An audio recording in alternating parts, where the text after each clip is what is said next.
नमस्कार. चैत्र शुद्ध प्रतिपदा म्हणजेच गुढीपाडवा, मराठी नवीन वर्ष.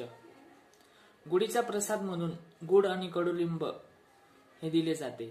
पण आपण कधी विचार केला आहे का, गुढीचा प्रसाद म्हणून गुड आणि कडुलिंब हा कडूच प्रसाद का दिला जातो? होलिका दहन झाल्यानंतर तापमान हळूहळू वाढू लागते. या वातावरणातील बदलामुळे त्वचेचे विकार, पोटाचे विकार, सर्दी, खोकला यासारखे आजार वाढण्याची शक्यता असते. या आजारांना रोगप्रतिकारक म्हणून तसेच शरीरातील आरोग्य चांगले राहावे यासाठी गूळ आणि कडुलिंब हा प्रसाद देण्याची प्रथा पुरातन काळापासून चालत आली आहे. कडुलिंब मध्ये अनेक प्रकारचे औषधी गुणधर्म असून गुळातही शरीराला मजबूत करण्यासाठी अनेक प्रकारचे घटक आहेत. धन्यवाद.